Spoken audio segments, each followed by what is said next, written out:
Hey friends, today I'm going to talk about ways to make your guinea pig or help your guinea pig live longer. The average guinea pig lifespan is between 5 to 8 years, although particularly pampered and healthy guinea pigs can reach 10 years or more. So this is a lot longer than other small mammals. Hi Alexis. Oh my god, let me pet you. No, okay. Baby, no, David, let me pet you. No, okay. No one let me pet them. It's nice when all of your children run from you.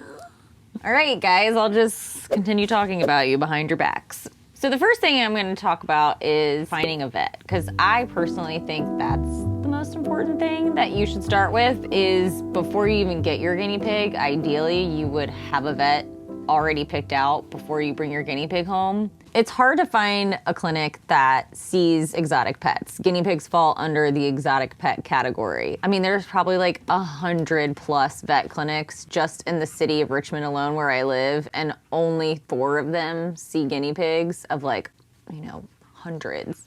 You really got to make sure you have a vet in your area, or at least close enough that you're willing to drive to. If you were like, oh, that's like 2 hours away, like I probably won't, don't get a guinea pig because you will need to go to the vet. So make sure you find a place that sees guinea pigs, make sure you can afford it. I will say that like one clinic here, just to walk in the door with a guinea pig, it's $95. Just for the visit. Whereas where I go, it's $15. Do your research beforehand. So guinea pigs are prey animals, which means prey animals, a lot of times they hide their sicknesses for as long as they can so that they don't seem like they're easy prey. Just as your guinea pig could be sick and they're gonna try to hide it for as long as they can until they're really sick and you notice. And you don't want it to get that far because they are such sensitive, small little creatures that once their sickness can get to a certain level, it is really hard to bring them back to health. So this is why having a vet is really important, because on a dime, when I notice anything with any of my guinea pigs, if I've noticed like crusty in their eye, or like Moira had bloody discharge one time, or like Henry had respiratory and Alexa had like audible breathing, I would call them and they would have me bring them in either that day or the next day. As my vet knows, like it is very important to get them there as soon as you can once you notice something. So this is why health checks are always really important, because the health checks play into like having a vet to turn to when you find something that you don't think is right with your guinea pig. In a dream world, you should take your guinea pig to the vet like twice a year, every 6 months. Assuming that nothing is wrong with them, you still would want to go every 6 months. Going once a year is still fine, but ideally you would go every 6 months. And again, because of all the reasons I said, they are just such sensitive little creatures, and they are prone to urinary stones and respiratory infections, and their feet can get issues and their teeth can have issues, and just a lot of things. Like, people think guinea pigs are these easy pets, but they're not easy pets. They're pets that there aren't a lot of people who have experience with to also help you with. So it's not like, oh, I have a dog, I can go anywhere. And it's like, no, I have a guinea pig. I need to like find out where I can go and who has knowledge about guinea pigs, because it's just not as widely known as like your dog or your cat. Come on. Here we go. Give me pop pop.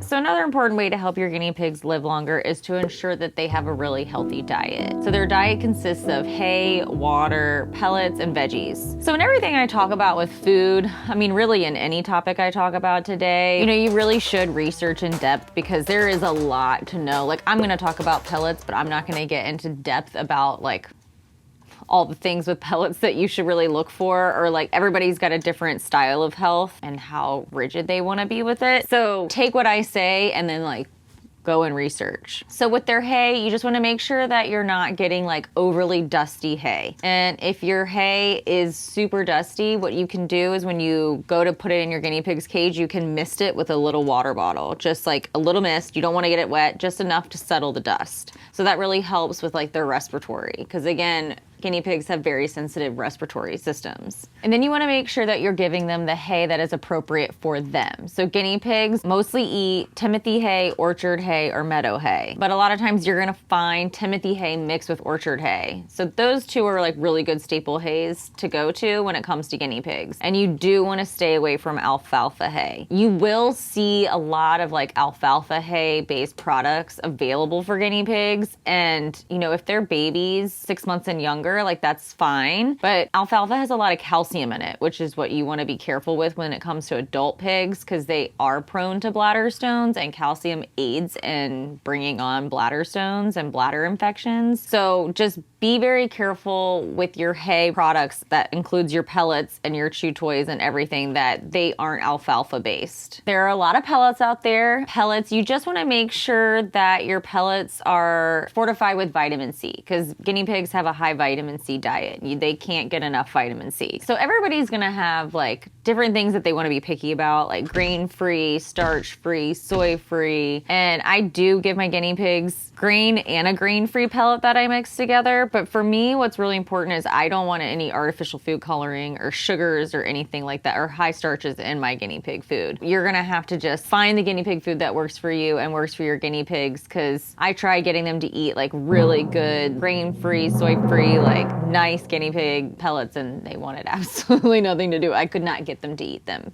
Period. So next are your veggies when it comes to their diet. You really need to research what veggies they can have every day. It is really important to know what not to give them too much of. A lot of articles are gonna say different things. So talk to your vet about it, reach out on social platforms, but like watch videos, research, just find out what is good veggies to have in their everyday diet. But it is very important for your guinea pig to get at least 1 cup of veggies a day. So if it's 1 cup per pig. So if you have 5 pigs, they'll be getting 5 cups of veggies, but the rule is at least 1 cup of veggies per pig every day. It is so good for them. I know a lot of people like don't give their guinea pigs veggies, but I really do feel like nothing is better than like natural forms of vitamin C and the natural forms of calcium that come from it, that's like not too high in calcium like in your alfalfa hay. Like they do need calcium in their diet.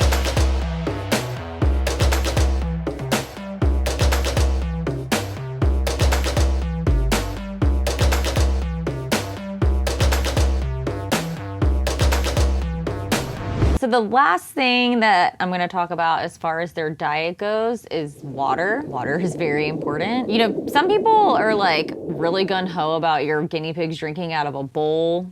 Like mine never did that. And I have some people kind of like harp on me about it, but I don't really understand why it's bad that mine drink out of water bottles. Mine do really well with water bottles. You do need to make sure that you clean out your water bottles often when you see like the algae buildup in there, or just like even loose bits, just like dump it, rinse it, shake it, whatever, refill her up. It's super easy, but it's just really good for your guinea pigs to have nice, clean water. I personally use filtered water for my guinea pigs because our tap water has a lot of chlorine in it, and I don't need my guinea pigs to be drinking pool water. So we do filtered water for our guinea pigs. It makes me feel better. I'm hoping it helps them live longer. So that's all for the diet. Next, I'm gonna talk about the cage sizes, because we all love to talk about cages. There's lots of websites you can look up what cage requirements are best per how many pigs you have. But the rule is at least 10 square feet per 2 pigs. And I say 2 pigs because you should have your pigs in pairs. That goes very much into the health of your guinea pig. So I can just make the cage size and having companions a part of the same category, because it is very healthy for your guinea pig to have a partner. I know it is very difficult. Bonding is very stressful. You never know if they're gonna get along, but you gotta at least try. You just gotta. Guinea pigs can get very depressed and stressed on their own. I mean, they need someone to talk to. They need someone who understands them. They need someone who makes them feel comfortable, and they just really need a buddy. So back to the cages. You know, the more space, the better for your guinea pigs. Ziggy and Olive's cage is a good example of how we've just kept getting bigger and bigger. This cage started off just like cut off right here. Or no, wait, cut off right here. And then we added a little bit, and then I added a little bit more, and we just kept making it bigger. Oh no, you tipped it over. I help you. Hi, David, I help you. Okay, I'm done helping you. Where are you? Okay, I don't want to step on you. Poo-poo, Le Pew. Are you a pew-pew, Le Pew? You got a pew-pew, Le Pew, pew-pew. Pew-pew, Le Pew, pew-pew. I love you. Cute. I could just put them in my little tote bag and just carry him around. Come on, Alexis. There you go, Lexi. Come on, girl. Hi, Bubba's. So loud.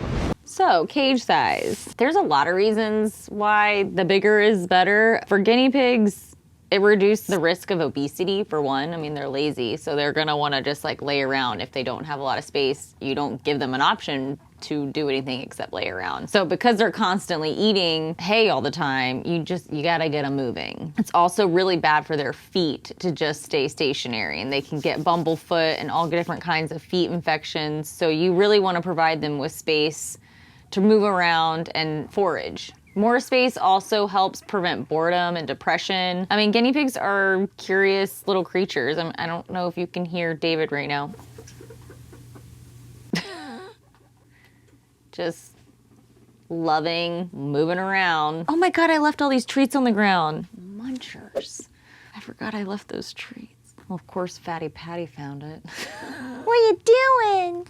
So Cnc cages, I think, are the best, easiest, most affordable option for a cage. This Cnc cage gets my vote. I've had a hutch, I have this shelf unit, but overall, Cnc cage is just the way to go.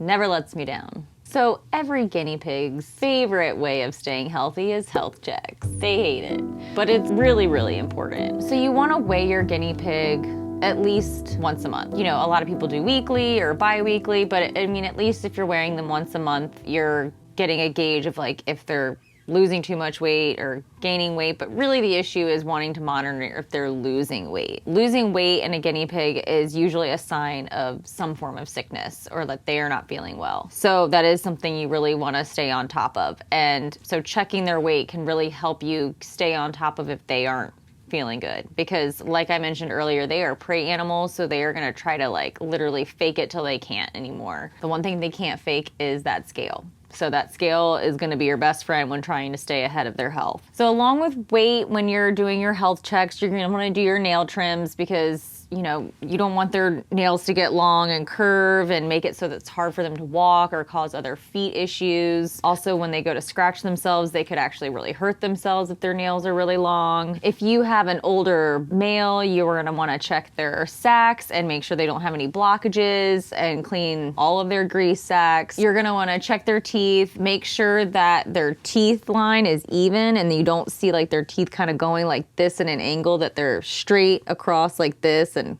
you know, not crooked like that, because then that means their teeth are not filing properly. And also their molars are things that are really hard for us to check. So again, that's where your vet comes in. Like, you want your vet to be able to keep track of how their molars are doing. I could come in here and hear Henry breathing when he was having respiratory issues. So like, you just really want to spend time with your guinea pigs or in the room with your guinea pigs and keep track of what their behaviors are and sounds are, because you want to be able to hear and know when you hear something wrong, like their audible breathing. I'm about to tell you guys not to breed, and then here's this guy who used to knock up half of these ladies in here before I rescued him. Didn't you? A little wild stallion. A little horny Toledo. You still are.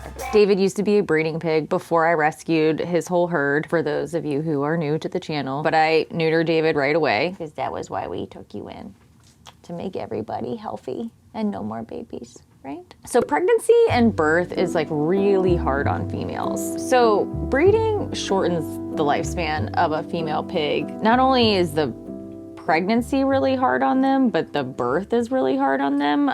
You know, baby guinea pigs come out like popping and ready to go. So you got to think like guinea pigs are small, and then they give birth to these like just little mini versions of themselves. So their bodies go through a lot. And if you really do value the longevity of your female's life, you know, you don't want her to have babies. Right? See, I didn't know that. No one taught me. They just told me to do it. So overall, I mean, breeding is just something that you should stay away from. I know for a lot of people, they end up with a pregnant guinea pig and it wasn't intentional. And I'm sorry that that happened to you, and it happens often. If you are gonna keep your pigs that had babies, then you need to neuter your male, because if you keep them together, they will, I mean, they can get them pregnant within, what is it, like 15 hours after they give birth, they can get pregnant again. So it's like, unless you're gonna separate your male and female and then have a guinea pig living alone, you need to neuter your male. All my males are neutered. So in all these ways to help better the life and longevity of your guinea pig's life is really just be present. And by being present, I mean staying on top of your knowledge. Watch videos, watch other people's channels, spend time with your guinea pigs, just really get to know them and their personal body language and like how they tell you how they're feeling, because that's really gonna be the best way for you to know that they're not doing well. The better you know your pigs and the better you know their characteristics, what they're like every day, is the best way to know when something is wrong with them or when they're not acting like you normally see them act. And just shower them with love. They love love. And sometimes the way that they love love is for you to not touch them. And if that's the case, then just don't touch them. As always, thanks so much for being here. Thanks for spending time with us. We love you, and we'll see you next time.